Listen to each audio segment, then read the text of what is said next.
a major milestone in that effort.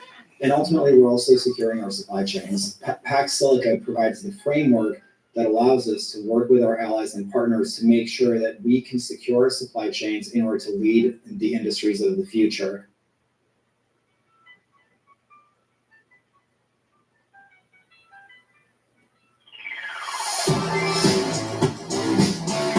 Bloomberg Tech is live from coast to coast with Caroline Hyde in New York and Ed Ludlow in San Francisco. This is Bloomberg Tech. Coming up, Databricks raising over $4 billion as its valuation skyrockets to $134 billion. We have the details on the relentless investor demand for AI-oriented tech companies. Plus, we talk the future of US-China tech relations with Jacob Helberg, Undersecretary of State for Economic Affairs and founder of the Hill and Valleys Forum. This, while shopping on China's TikTok Live, is catching on in the US. We'll explore how big the experience might become for users. But first, we talk about not particularly large moves in the market right now. We are unchanged on the NASDAQ 100. It is a noisy jobs report that we try to digest, but it does come across as a slowing data set that we see for non-farm payrolls. Unemployment ticks higher. The market tries to digest. Bitcoin, though, just ticking up about 2%. We're at 87,962. It has been under pressure over the last few trading days, and in fact, could be the fourth ever annual loss for Bitcoin more broadly. But as we see nervousness around the overall public market phase, what about the private market phase? Databricks, another tell, raising over $4 billion in a new funding round that values the private software firm at $134 billion. Bloomberg's Brody Ford joins us now to discuss what just seems to be relentless. Even though we have AI anxiety in the public markets, we are all in the private sector, it feels. What a big valuation jump. I mean, Series L, is it? Yeah, right. I mean, this is one of these companies that, for as long as I can remember, an IPO was 6 or 12 months out, but they just keep raising money from the private markets, and it's clear that private investors are happy to keep giving it to them. Right now, if you're able to tell an AI story, for Databricks, that is, we're going to get all your data together and make it easy for you to run LLMs on it, then investors will be lining up. I mean, this is a company with very clean financials, with a lot of momentum, and so, my guess is in 6 months, we'll be here again talking about the series, whatever letters after F. Maybe it gets to Z. Ali Gonsi has said, look, I wouldn't be running a cash positive business if I didn't want to be tapping the public markets at some point, and it seems to be trying to also do secondary sales for employees. They are a competitor of Oracle and Snowflake in the public markets. Again, we're worrying about Oracle and exposure to leases for data centers. How much anxiety are you hearing about around Oracle? So Oracle disclosed a big jump in its leases. In a 3-month period, they inked $150 billion in leases. 150 billion. And of course, that's over the next 15, 19 years. But you break it down, that's what, around 16 billion a year in lease payments for the coming decade and a half. That's significant. That's a lot of money that, was not necessarily known about. We knew they were leasing data centers, but probably not quite to this scale. And so it's just one more data point that's giving folks indigestion about how much is it going to cost to really get the AI data centers up and running. Indigestion's a nice turn of phrase for it. Ready forward. We'll see how this market digests as we enter the end of the year. Let's get more of a market perspective on that. Let's go to Carol Schleif. She is the Chief Market Strategist at BMO Private Wealth. Carol, that anxiety around Oracle, around companies that have been tapping the debt markets to finance the AI, focus on infrastructure, do you think it's the right moment to be going into these sorts of names or to be pulling back? I think it's very interesting because, as you know, there's been a lot of chat on the street, if you will, about are we in a bubble, are we not in a bubble? But the fact that investors are being very discerning, they're putting money in private companies, they're putting money in some of those public companies, but then they're also pulling back from companies where they're not necessarily approving, if you will, of the total package or don't like the surprises for increased spending or increased commitments. And so that discerning nature is really constructive. And we are big believers. In fact, one of our core big 3 macro themes that we'll be introducing in our capital market assumptions is Industrial Revolution 4.0. And we think AI is just part of it. There's a lot bigger, broader spend, but we are definitely in a revolution that's taking this economy and putting it in a whole different place. I mean, Carol, go deep on what discerning is. Discerning $134 billion valuation for a private company that, agreed, has a revenue run rate of some $4.8 billion. an $800 billion market valuation for SpaceX in the private markets and wants to be worth 1.5 trillion when it IPOs in 2026. What spells out discerning to you? What are the financials you need to see? I think discerning spells out somewhat, if we just take the public markets and we look at, for example, when you had 5 of the Mag 7 all report in the same week, and they all, for the most part, beat expectations, and yet some stocks rallied and some declined because of investors listening through to the story. So there's a piece there where investors want to participate in the industry, in technology in general, and they're trying to figure out where.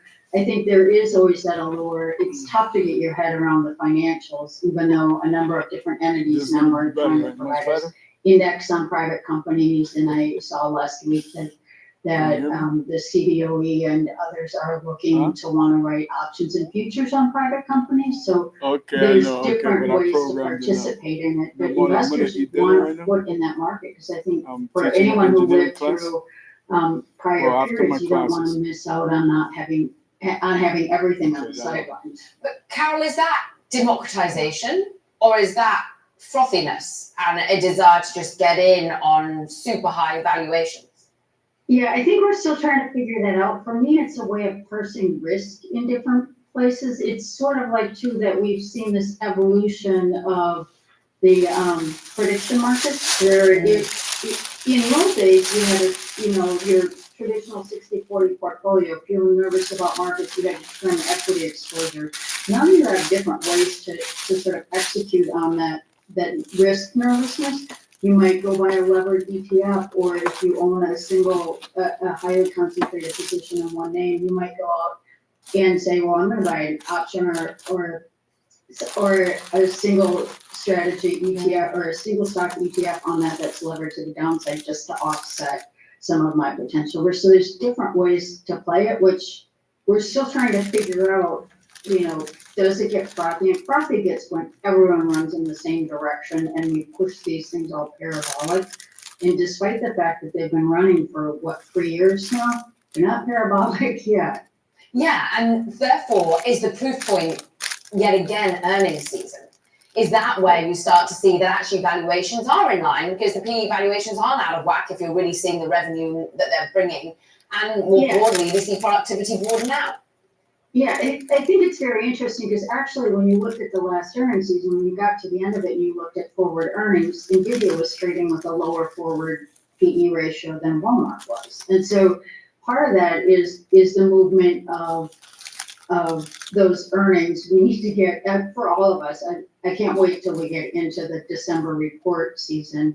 Sooner or later, we will have some sort of a handout from all the focus and concentration around just those 7 or 10 or 15 names. And we do need to see more broadening in the markets, because there's been a lot of interesting stuff going on in a lot of other sectors as well, or some that are second, third iteration of related to technology, and some.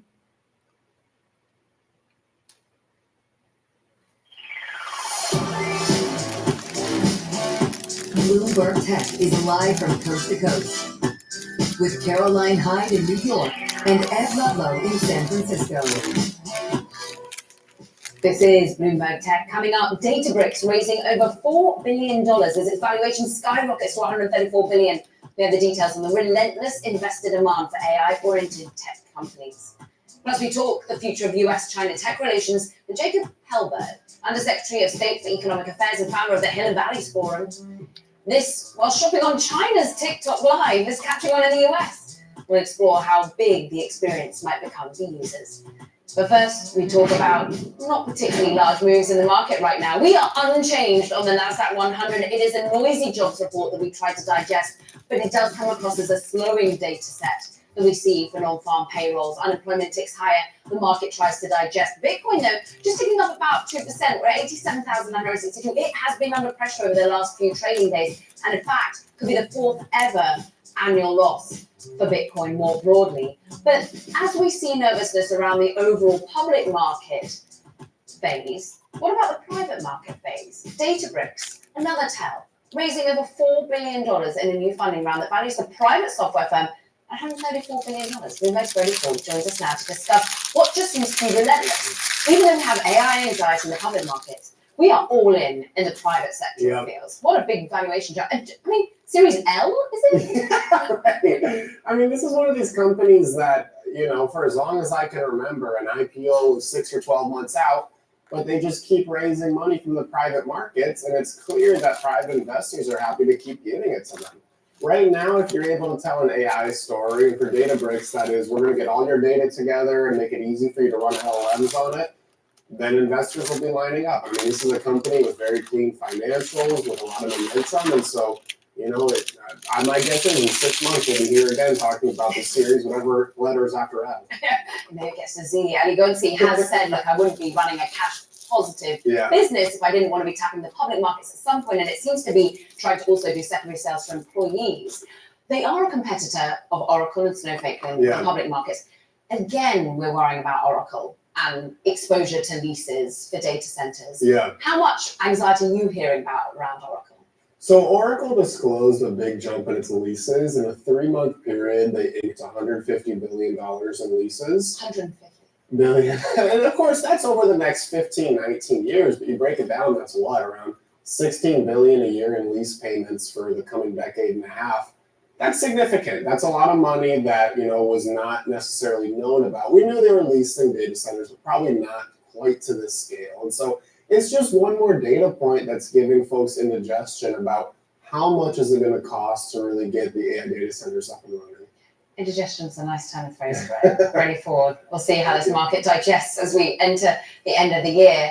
Let's get more of a market perspective on that. Let's go to Carol Schleif. She is the Chief Market Strategist at Nemo Private Wealth. Carol, that anxiety around Oracle, around companies that have been tapping the debt markets to finance the AI, focus on infrastructure, do you think it's the right moment to be going into these sorts of names or to be pulling back? I think it's very interesting because, as you know, there's been a lot of chat on the street, if you will, about are we in a bubble, are we not in a bubble? But the fact that investors are being very discerning, they're putting money in private companies, they're putting money in some of those public companies, but then they're also pulling back from companies where they're not necessarily approving, if you will, of the total package or don't like the surprises for increased spending or increased commitments. And so that discerning nature is really constructive. And we are big believers. In fact, one of our core big 3 macro themes that we'll be introducing in our capital market assumptions is Industrial Revolution 4.0. And we think AI is just part of it. There's a lot bigger, broader spend, but we are definitely in a revolution that's taking this economy and putting it in a whole different place. I mean, Carol, go deep on what discerning is. Discerning $134 billion valuation for a private company that, agreed, has a revenue run rate of some $4.8 billion, an $800 billion market valuation for SpaceX in the private market, so wants to be worth $1.5 trillion when it IPOs in 2026. What spells out discerning to you? What are the financials you need to see? I think discerning spells out somewhat, if we just take the public markets and we look at, for example, when you had 5 of the Mag 7L report in the same week, and they all, for the most part, beat expectations, and yet some stocks rallied and some declined because of investors listening through the story. So there's a piece there where investors want to participate in the industry, in technology in general, and they're trying to figure out where. I think there is always that allure. It's tough to get your head around the financials, even though a number of different entities now are trying to provide us index on private companies. And I saw last week that the CBOE and others are looking to want to write options and futures on private companies. So there's different ways to participate in it, but investors want a foot in that market, because I think for anyone who lived through prior periods, you don't want to miss out on having everything on the sidelines. But Carol, is that democratization or is that frothiness and a desire to just get in on super high valuations? Yeah, I think we're still trying to figure that out. For me, it's a way of parsing risk in different places. It's sort of like, too, that we've seen this evolution of the prediction markets where in the old days, you had your traditional 60-40 portfolio. If you were nervous about markets, you had to trim equity exposure. Now you have different ways to sort of execute on that risk nervousness. You might go buy a levered ETF, or if you own a highly concentrated position in one name, you might go out and say, well, I'm going to buy an option or a single strategy ETF or a single stock ETF on that's levered to the downside just to offset some of my potential risk. So there's different ways to play it, which we're still trying to figure out, does it get frothy? And frothy gets when everyone runs in the same direction and we push these things all parabolic. And despite the fact that they've been running for 3 years now, they're not parabolic yet. Yeah, and therefore is the proof point yet again earnings season. Is that where you start to see that actually valuations are in line, because the PE valuations aren't out of whack if you're really seeing the revenue that they're bringing? And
Once upon a time, there did exist a world without video games. Like so many things distinctly human, electronic games were born out of a combination of innovation, necessity, and curiosity. Early tinkerers made electronic amusements, cheap, crude entertainment that would transform in time to something potent and alive. This would not just happen by electronic wizardry, but by the endeavors of artists, designers, and entrepreneurs whose initial goal to entertain also came to challenge, captivate, and enlighten millions of people around the world. The men and women who created this industry allowed their own experiences and the world around them to inform their creations. This is the story of video games. This is Video Games, the movie.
I love video games because I have the same experience that I have when I watch a movie that I love or read a book that captures my imagination.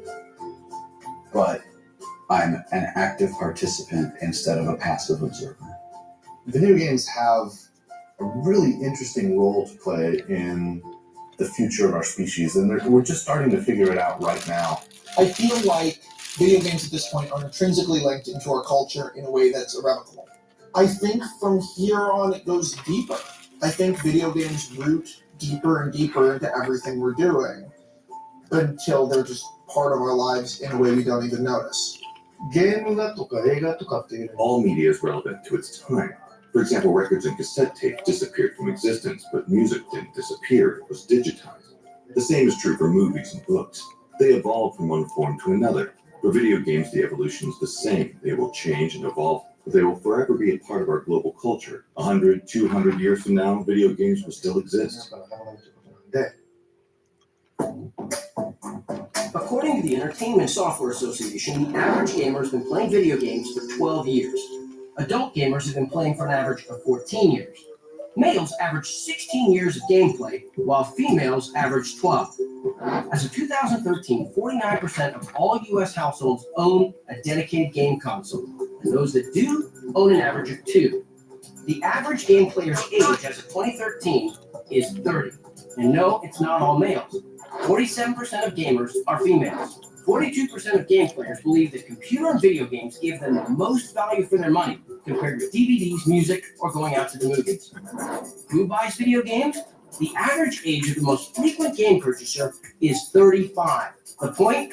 Video games have grown up, and now they're not just in arcades or our living rooms. They're in our pockets. 15% of the most frequent game players pay to play online games, while 33% play games on their smartphones, and 25% play games on a handheld device. Most gamers who own dedicated game consoles use them for other entertainment media as well, like watching movies, TV shows, and music. Are gamers social? 62% of all gamers play games with others, either in person or online. What about rating game content? Over 85% of parents are aware of the ESRB rating system, which rated games content and match it with the appropriate gaming age. E for everyone, T for teen, M for mature. But the question on a lot of minds is, do parents really control what their kids play?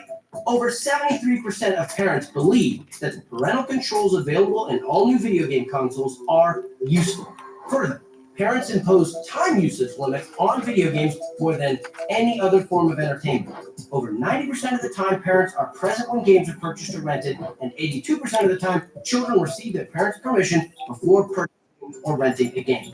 Much like movies, games have specific genres and subgenres, such as action, adventure, role-playing, casual games, shooters, strategy games, open world versus linear games, sports games, racing games. The list goes on, and each genre offers its own special mix of interactive entertainment. And yes, each is wildly successful in its own way.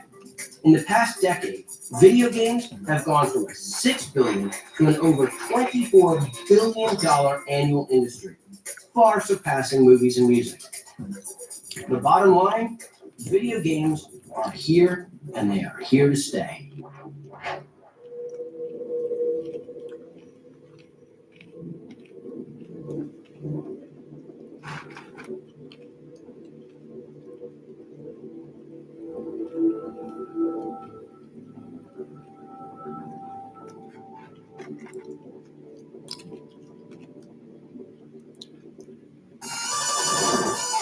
But where did all this begin?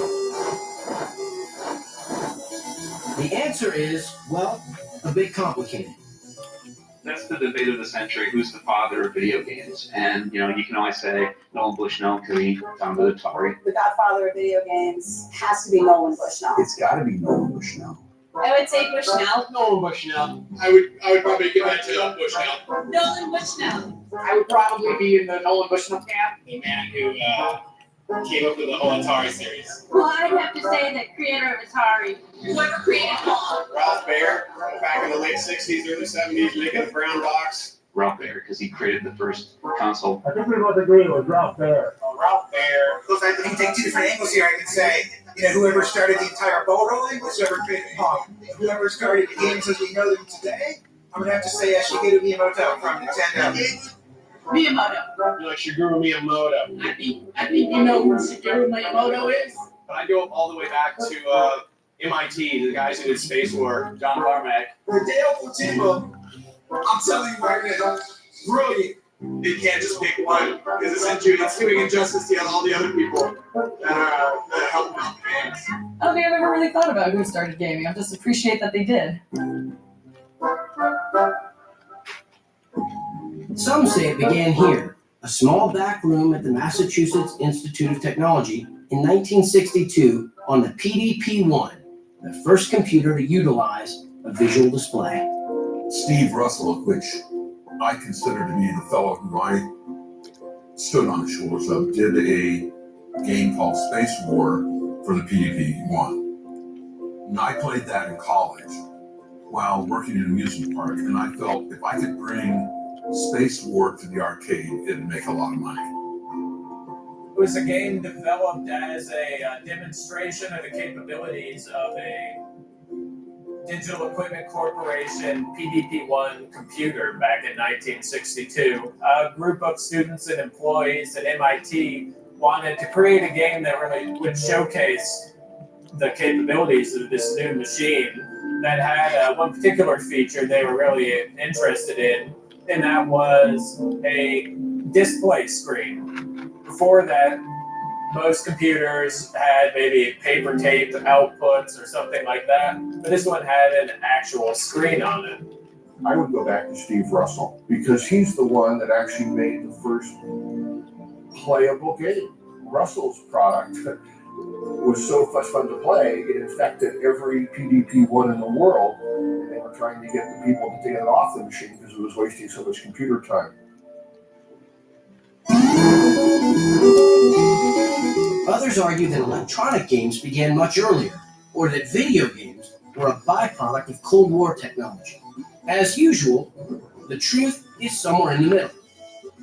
While many industries and innovators combined to pave the way even for the possibility of the first video game, there is little argument as to the visionaries and the company that finally brought video games to the public in a big way.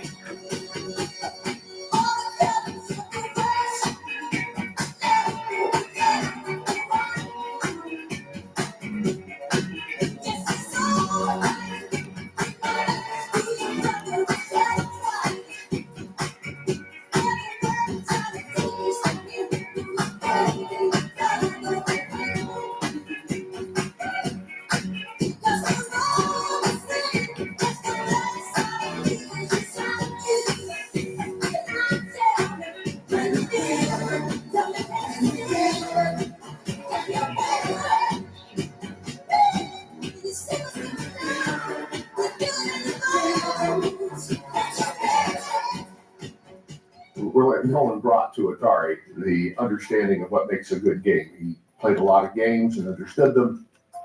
When we started this thing, we found that the games that were most successful were those that were simple to learn but impossible to master. Pong was somewhat of an accident.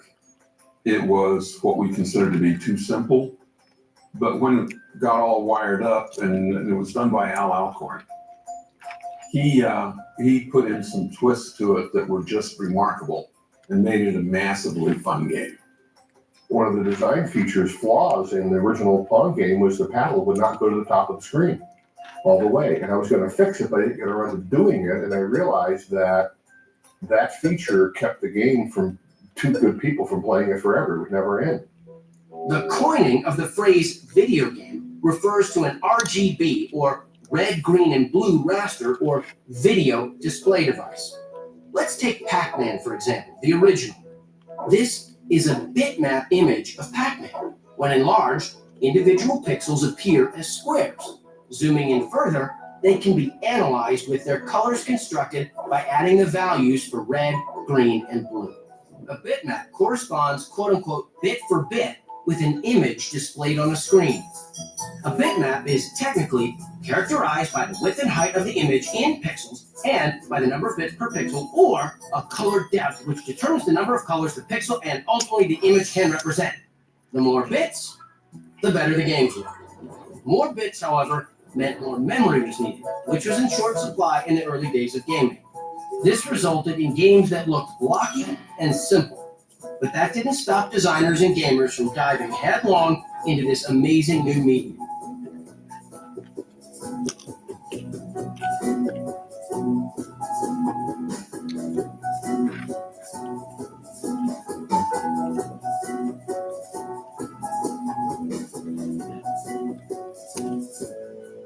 Over time, and as technology advanced, 8 bits became 16, then 32, 64, 128, and so on. With each generational jump in graphics and so-called image fidelity, the depth of story and immersion in games seemed to progress as well. The technological limitations drove the art form and vice versa. Games were slowly evolving, and those on the inside were growing up with the very art form they were creating. It was the Magnavox machine. I think it was called the Odyssey. And to show you how different things were there, I mean, basically allowed you to play Pong, really. That console had no real graphics. There were just squares of light on the TV screen. So there were Mylar overlays that you would stick on the screen. And so, like, then you put like a haunted house, and then all of a sudden the white Pong ball would be like a ghost, moving through the house. So you had to kind of use your imagination and those Mylar overlays to understand the story they were trying to tell. Magnavox presents Odyssey, the electronic game of the future. Odyssey easily attaches to any brand TV, black and white or color, to create a closed-circuit electronic playground. Odyssey gives you all the exciting action of hockey and 11 other challenging play and learning games for the entire family.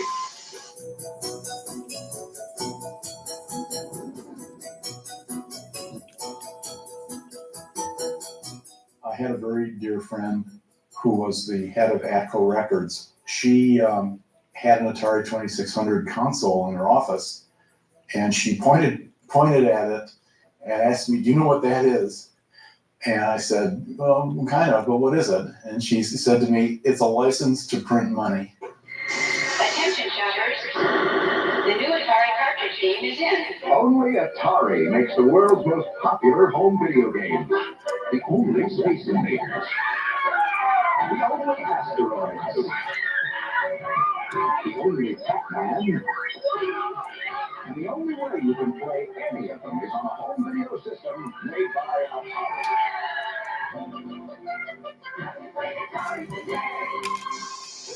The first game that I ever remember playing was Space Invaders on the Atari 2600. I was 6 years old, and it was at my friend's house, and I was just blown away by the fact that you could manipulate an image on your television. My first console I remember playing was the Atari 2600. We played everything. We had Donkey Kong, obviously, baseball. I loved Burger Time.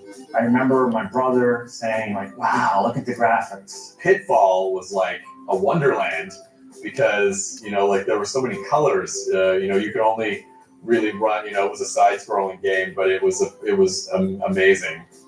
You just see the same screen over and over again. You're like, oh, they added an alligator head that time. Or, oh, there's a vine. The fact that you could go underground in Pitfall, like, totally blew. Like, oh, you can go there? I knew enough about computers to know that it was a computer game, and but it was simulating, this alien invasion with one ship on the ground, like defending Earth from this alien invasion. And to me, it, was almost, like being there. Even with those rudimentary graphics, it was just the first time I'd ever had control over something on the television or something on a screen.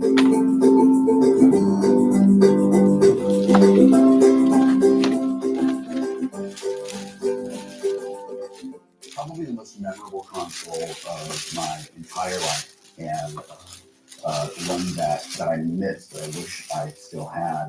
my original Nintendo Entertainment System. The Nintendo Entertainment System. Your parents help you hook it up. What's it like to play the Nintendo Entertainment System?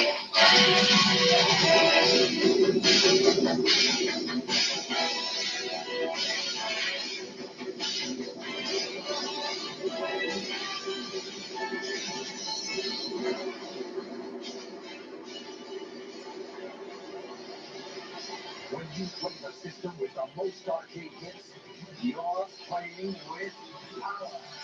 The Nintendo Entertainment System. Now you're playing with power. I think that one of the reasons we get nostalgic about things is it's not necessarily the thing that we were doing. It's not that song. It's not that game or that movie or that book. It's what was happening in your life at that time. It hit at exactly the right time in my life. And the NES then was an amazing, amazing game system. Games got better fast, it seems like. Before I made it to my teens, everything was it didn't look as great as the games did in the arcade. But by the time Nintendo came out, things started getting a lot better.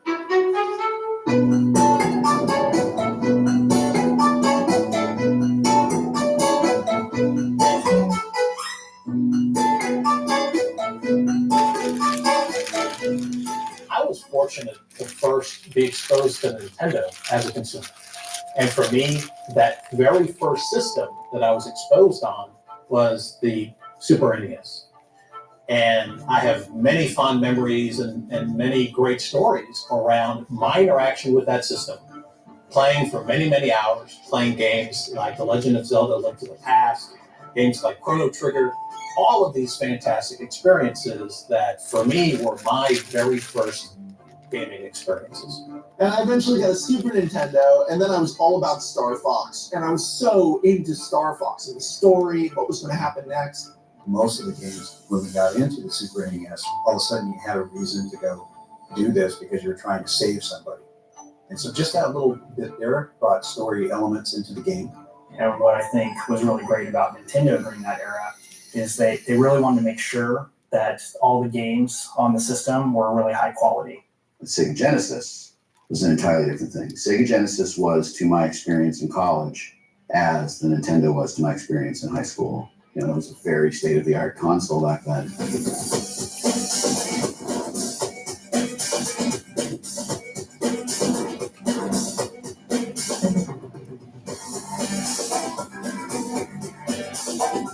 I think the next time I bought a console was the PS1. I was like, all right, these games are getting ridiculous, so I got a PlayStation 1. Hey, plumber boy, mustache man, your worst nightmare has arrived. Pick up your stuff. I got a little surprise for you. Check it out. What do you think about that? Sony PlayStation has more than 150 games. NHL Face Off 97, Jazz Photo, Total number 1, Destructive Derby 2, Crash Bandicoot. I can go on. I'm in here for personal military. You can't stop, Grandma. You can't. You go, girl. PlayStation. I'm gonna have to ask you to leave. You hurt my elbow. All of a sudden, you had this incredible amount of data on one disc that could also play music and everything else. To me, it was a portal to modern gaming today. When Tomb Raider came on the scene in 1996, it brought people into a world that they hadn't really participated in before, the 3D world. It was an immersive world in a time when there wasn't many games like that. And I think over the years that has grown, people latched onto that. When I talk to developers and I talk to fans around the world, they always hark back to their first experiences playing Tomb Raider, and it touched them and it was something special.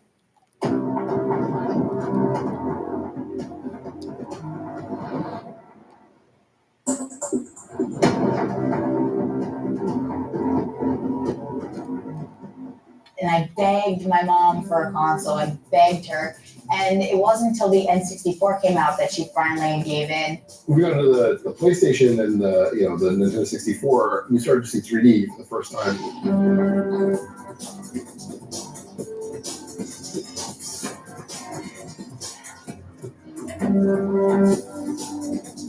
What that allowed the vision of Mr. Miyamoto to do was to say, now that I have the ability to manipulate polygons in real time at a fast enough frame rate, then instead of just going back and forth, now I can run around in circles or move into or out of the screen. So it brought a whole new dimension to the gameplay. And the controller was actually designed with an analog joystick to be able to control that movement. It started to add a whole new dimension into what gamers were used to. And so for a long time it had been this 2D, sort of parallaxing 2D planes.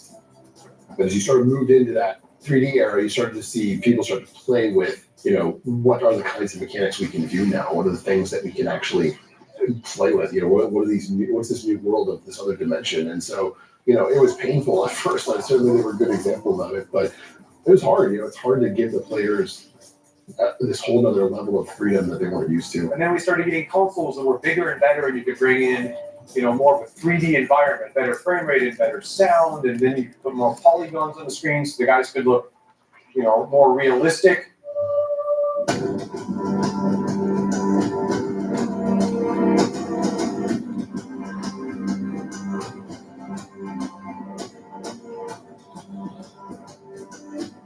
Finally, with the PlayStation and the PlayStation 2, you started to see some really interesting stuff happening. You started to get, avatars on screen that were more representative of people. It was easier to understand, what they were trying to make you go through. Especially on the PlayStation 2, it started to feel like we have enough graphics to really render interesting people. They weren't real, but they were real enough, and so you could start to believe in them more.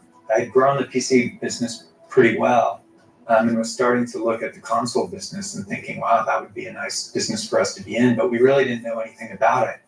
And then one day these guys walked into my office. They were from the DirectX team, and they said they had this idea to put DirectX into a box. There was going to be this DirectX box, and DirectX is the name of the Windows API for gaming.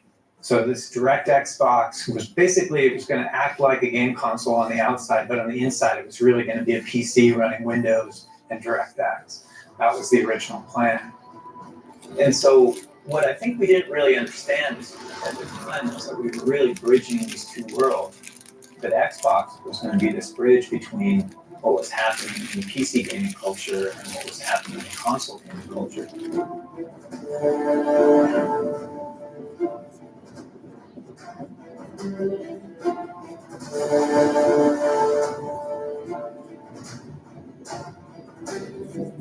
And then when we got to the PlayStation 3, we really said, okay, this thing's going to give us enough power to really go back and revisit that idea of telling an interesting character-driven narrative in a way that we might be able to do that no one's done before. First time that I held a Wii controller, it was a piece of plywood with some electronics taped onto it, and they had a demo of a tennis game. And when I first picked it up and started playing it, I thought, this is going to be it. That was the first thing that popped into my head. It was just so much fun. The Xbox 360 is a spectacular console. It's just fantastic. I absolutely love it. And I like the PS3 as well. Not really interested in, the holy wars about which one is better. I guess they're fanboy arguments is how you could say it. Like, I like Nintendo, I like Sega, I like Sony. I think this is actually what happened. Because when I was a kid, I would have had a Genesis and a Super Nintendo, I would have had a Nintendo and a Sega Master System if I could have afforded it. But, you're a child, you can't afford all that stuff. So then you start defending the one you have. And I think that's where that comes from, Xbox, no PlayStation. I still, to this day, stay up till 4 a.m. playing the latest Xbox 360 that came out yesterday or whatever it may be. I'm always constantly still immersing myself in it.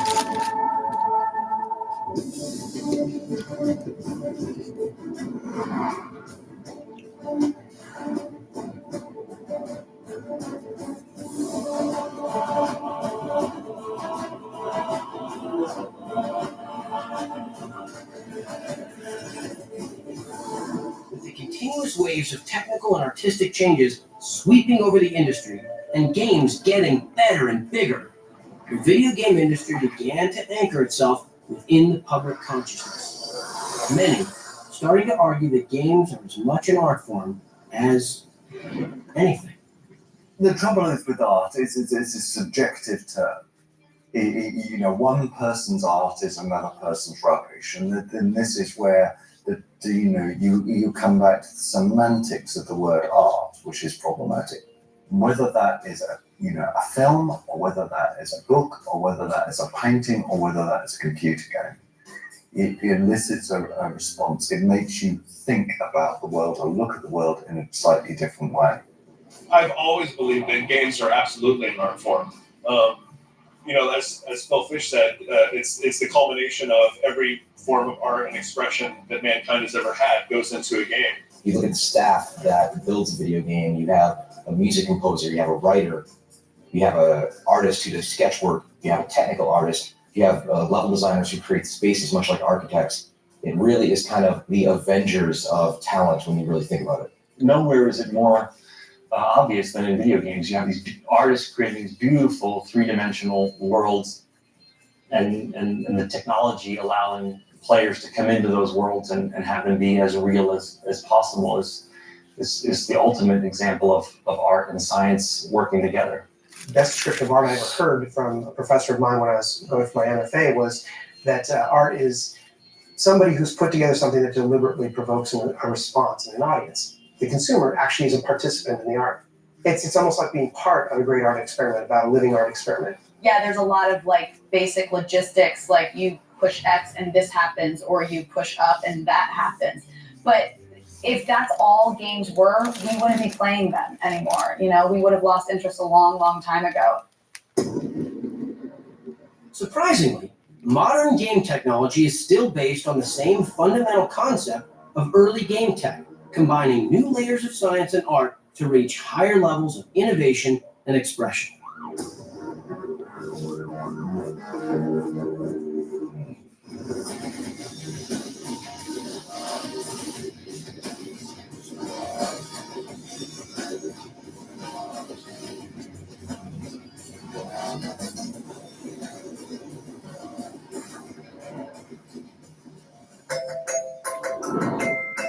Modern game systems represent not only quantum leaps in hardware and graphics, but also the utilization of parallel data processing and memory within the cloud. What does all that mean?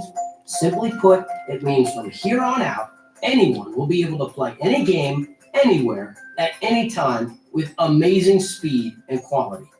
The cloud is something you hear a lot about these days, and there's really two very different concepts. The first one is the one that we all sort of understand as being the cloud. I've got a picture, I want to upload it, I want to tweet. This is all being uploaded into the cloud and stored on hard drives. So think of the normal version of the cloud as a lot of storage space. There's another very, very big idea, which is why not use the computers in the cloud to give you computing power that's far beyond what you would generally want to purchase for yourselves. And what that means is that the software that you would love to experience will be running there, and then the video or the output from the game is delivered directly to wherever you are on whatever device you're on. There's more processing power in the cloud behind Xbox One than the complete processing power that was on the planet in the year 1999. But we're now able to put scenes on screen that are almost beyond lifelike in some ways. But then you have the power of the cloud behind that box that allows us to draw upon thousands of servers to help make the box that's in your home actually significantly more powerful than it is by itself. But there was a time when the future of this now mega industry was in serious jeopardy. After the explosive financial and cultural success of the first generation of video games, the industry began to think it was invincible.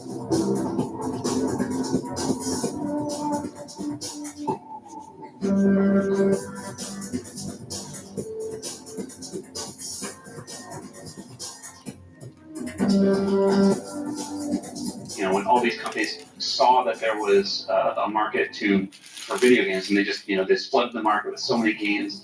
There were a few companies out there that really wanted to show that they have a really awesome game, but then there were, for every one really awesome game, there were 100 really crappy games. What happened was there was manufacturing of great expectations that the next Christmas would be better than the previous one, and people just sort of moved on. People got tired of being sold the same thing again and again with pretty poor entertainment experience. People started to produce games at a kind of very accelerated rate, and the quality of the gameplay went down substantially, to the point of where some of the games were so bad that they ended up having to throw a lot of them in landfills.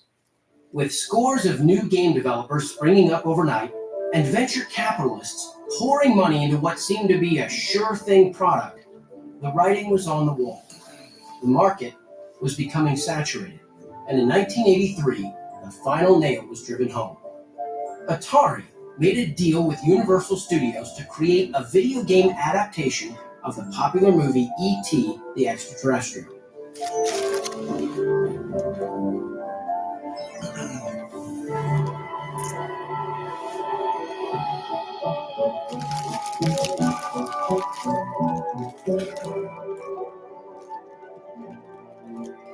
Only from Atari.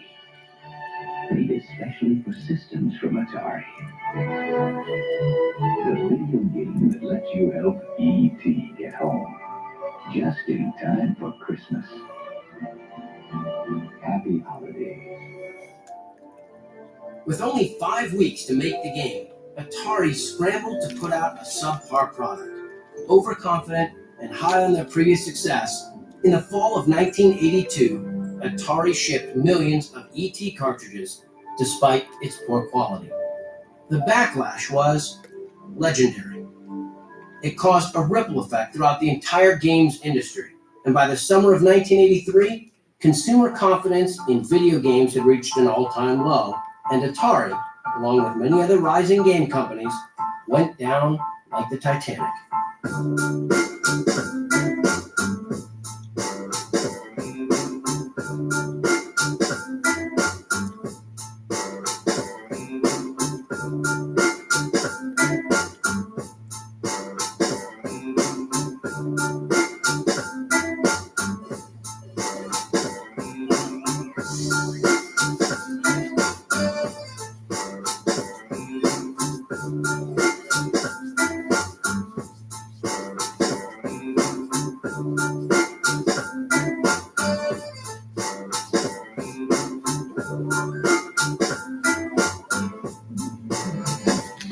And so there came a lot of conflict, and the whole management style blew up. And Warner basically took over.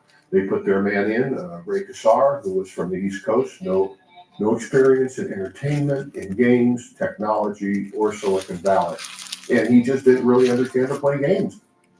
So when you're that way, it's really hard as a president to really assess the quality of what's going on. It was that kind of attitude, and creating terrible product that was driven by advertising and marketing and not by any content. And guess what? It didn't sell. The one story about ET's cartridges being buried in the desert is actually a true one. The fact that Atari rushed this game just to have it out with the movie to use the license of ET, because ET was huge in the 80s. Both the ET and the Pac-Man games, those were two of the games that didn't do well. And they were trying to cram something into the Atari 2600 that it did not want to do. The big crash happened in '83, and toy stores were unloading consoles for next to nothing. Everybody just thought they could schlock any sort of games onto the system, and it was the first lesson that the industry learned in the fact that consumers are smart, especially gamers, and you can't just put shovelware out there and fool them. They will not buy it. But after the crash, they realized that, for a lot of people it had been a fad, but for a core group of people, they still wanted to play games.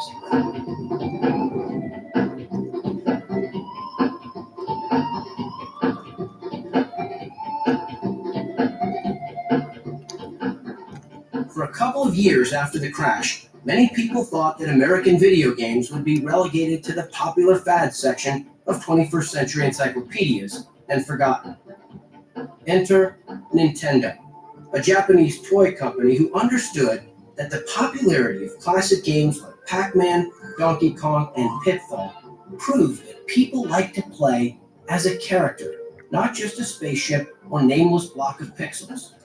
Even with the crudity of the early 8-bit graphics, the concept of immersion and being a character was still very appealing to the public. And little did the world know, their favorite video game character was just around the corner.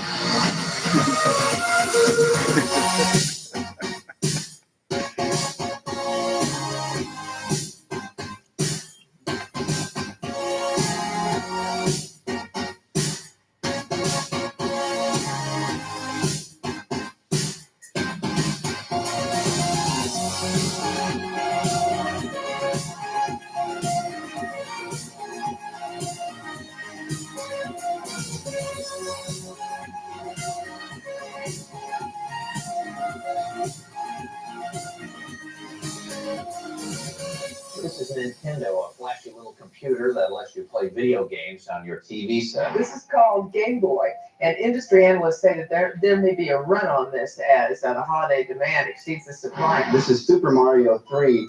It's been a long-awaited game. Super Mario, of course, was very, very popular. Super Mario 2 was extremely popular. Now Super Mario 3 is coming out. It's been the best-selling toy in this country for 3 years running. 20 million of these things now inhabit American living rooms. Inhabit is a very good word. Because of the crash, no retailer wanted to touch a quote-unquote video game system. And so a lot of what we did was try to come up with something that was uniquely different. It wasn't just a game system, it had other features to it. And eventually we came up with Rob, the robotic operating buddy, and the Zapper gun and 2 cartridges. And we sold it as an entertainment system. Even with that, it was a hard sell to get the retailers to take it, but it was fairly successful. And during that first initial phase, Super Mario came out, and that sold like hotcakes. That was an extremely successful title. Nintendo Entertainment System was, I think, a big landmark system. Because before that, there was a big question mark about whether or not video games were going to be able to stay popular. There's a big video game crash, and then Nintendo showed us how we can bring them back and make them really popular again. I remember seeing Super Mario Bros. The first time and just being completely blown away. It was like, wow, the arcade in my house, this is the coolest thing ever. And Mario Brothers was great, and Zelda was great, and so I put a lot of hours as a player into those early Nintendo games. I love those early Nintendo games. I saw the Nintendo Entertainment System and said, wow, this is new, unique, different, bringing new experiences to the consumer. I saw the original Mario Brothers and said, wow, this is new, this is different. The same for the original Legend of Zelda. So after the video game crash, I kind of fell out of love with games for a while and just ignored them. And then one day, a neighbor kid down the street, I go over to his house, and he has this gray box with this Rob the robot, and he has the Zapper gun, and we're playing this Duck Hunt game, and then he fires up this Super Mario game, and I was like, okay, this is some next level stuff. And I remember the first time that I jumped and I hit a block that was there that I didn't know was there, one of the secret blocks with an extra life in it. My mind just exploded. It's like, here are secrets in games now. With the rebirth of the U.S. games industry, a new breed of gamers was rising. The appetite for simple maze-based games was waning. Gamers were ready for more.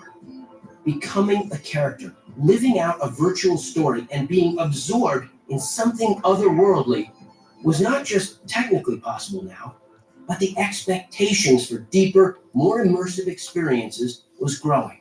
As the game business evolved, people were making larger and more complicated games requiring 30-page manuals and 80 hours of gameplay to get into.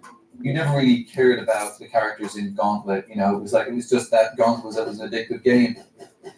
But now we not only spend more money on games, but we see them as entertainment mediums where we want to be invested in the story, we want to be invested in the world.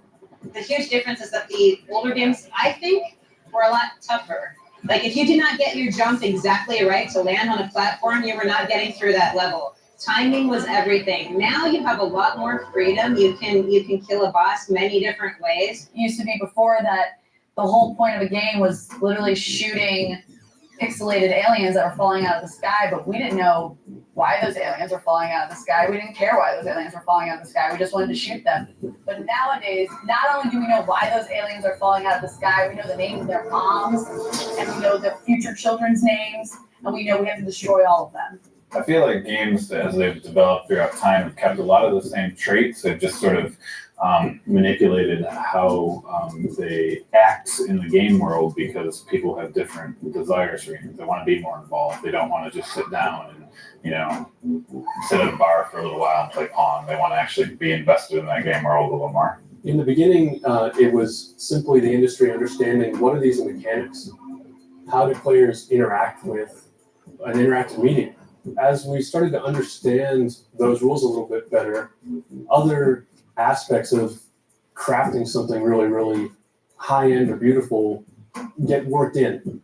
And so high-end graphics start to become more relevant because we're learning how visuals interact with the storytelling and interact with the gameplay. In those days, the game designer's main job was to create the rules of a game. That is all. It was very much like chess or cards. In the 90s, with PlayStation and more powerful technology arriving, we had the gift of expression. Games became 3D. Characters could talk. Music could be created.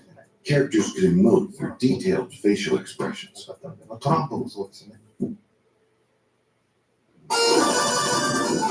In the late 80s and early 90s, the industry was reinvigorated with new technology, new customers, and new talent. A renaissance in game design was arriving, which not only gave birth to some of the greatest video games of all time, but eventually a new industry that would generate billions of dollars and a new generation of game designers.